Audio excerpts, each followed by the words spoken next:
Brest Business School, une école qui a une longueur d'avance. Bonjour à tous sur le plateau de DLM News en partenariat avec Challenge. J'accueille aujourd'hui Dominique Méhard. Bonjour Dominique. Bonjour Alexia. Alors, vous êtes dans le top 40 des écoles de commerce en France. Qu'est-ce qui justifie et qu'est-ce qui explique ce succès ? Alors, merci déjà de me permettre de préciser cet élément qui est important. Effectivement, nous faisons partie des 10% des écoles de haut niveau en France, puisque nous pouvons bénéficier d'un enseignement de qualité qui est accrédité par la CGE. Et c'est important de le préciser parce que ça veut dire qu'on a aussi un label qui est validé au travers d'une accréditation et justement d'un audit qui est fait par la CGE. Et ce qui fait qu'on a à la fois cet enseignement de qualité, mais également des enseignants de haut niveau.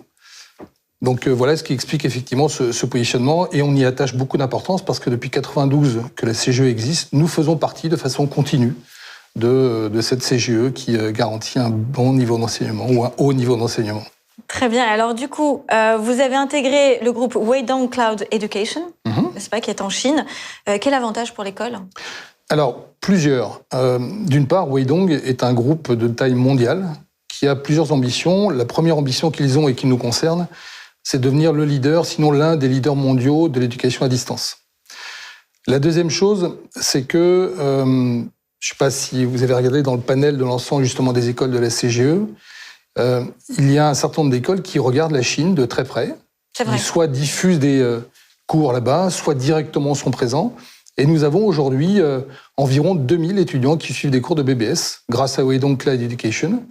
Et puis la troisième chose qui fait ce rapprochement avec Weidong, c'est pas un hasard ou pas que un hasard, c'est que Brest est jumelé avec Qingdao, qui est justement le siège de Weidong en Chine. D'accord. Qingdao, du nom de la bière d'ailleurs. En l'occurrence, c'est la petite anecdote, mais bon. C'est bon à savoir quand même. Oui. Un autre chiffre très important, c'est que vous êtes dans le top 3 des écoles qui proposent l'apprentissage. Et oui. Alors, comment ça se fait ? Ça fait de nombreuses années, effectivement, que nous avons pris le pli de l'apprentissage. La première école en France, il faut la citer, rendre à César ce qui lui appartient, c'est l'ESSEC, en 96. Et on a été la seconde école à se lancer dedans, dans cette logique d'apprentissage, ce qui fait qu'aujourd'hui, on a continué dans cette dynamique-là, à pouvoir proposer justement des apprentissages à nos étudiants, ce qui facilite aussi à la fois l'implantation dans le monde de l'entreprise et la relation avec nos partenaires locaux.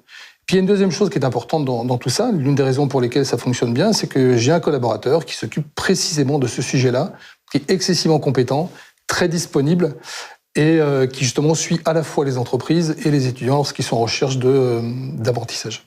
L'apprentissage important plus que jamais dans ce contexte.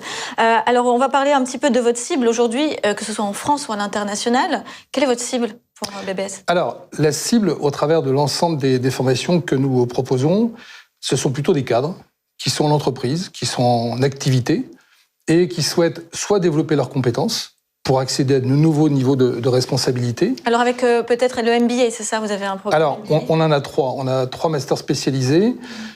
Qui parle de contrôle de gestion, gestion patrimoniale et financière, et puis le dernier qui parle de logistique, qui sont ni plus ni moins d'ailleurs que des programmes de formation qui sont en lien avec les demandes du marché. On s'aperçoit qu'il y a une forte demande sur ces 3 sujets-là. Et donc ça s'adresse à ces gens-là. Et on a aussi notre EMBA, Executive MBA, qui s'adresse à des personnes qui veulent monter en compétences, mais qui sont déjà à des niveaux de direction déjà ou de responsabilité et qui veulent encore évoluer dans les structures. Et on se rend compte en fait que toutes les personnes qui suivent nos formations, dans les 4 ans qui suivent la formation, voient leur carrière évoluer, développer et leur salaire augmenter également. Donc ce qui est un gage de qualité et aussi d'assurance pour les personnes qui suivent nos formations.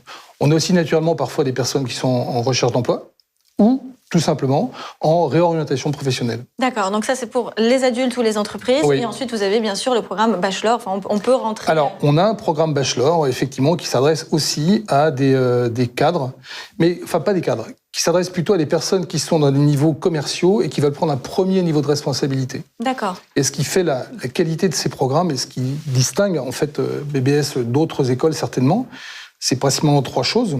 C'est dans un premier temps la digitalisation de nos programmes, parce que les 5 programmes dont je viens de vous parler sont digitalisés ou en cours de finalisation, en tout cas de digitalisation.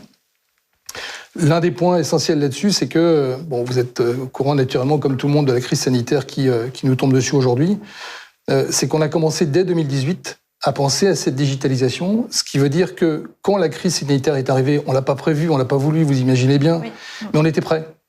On était prêt à la fois pour accompagner nos étudiants et nos programmes qui étaient en cours, mais également, on a lancé en début d'année, pour la première fois, on est la première école à avoir lancé 3 programmes digitaux en format blended au mois de janvier dernier.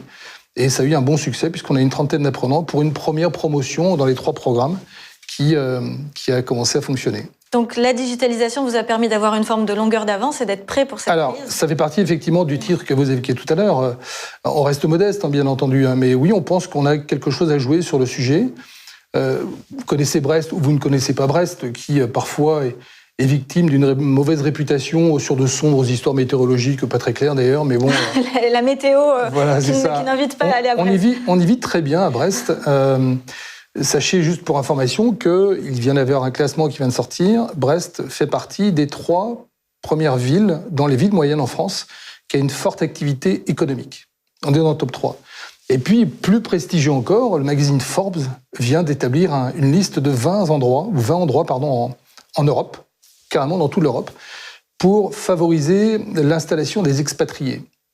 Il y a 2 endroits en France qui ont été signés, l'Alsace et Brest. Incroyable. Et on est même au coude à coude avec l'Algarve, avec la Toscane, avec les Açores. Enfin, ça paraît assez irréaliste, mais pourtant, c'est la réalité. De très belles régions aussi. Voilà, absolument, oui.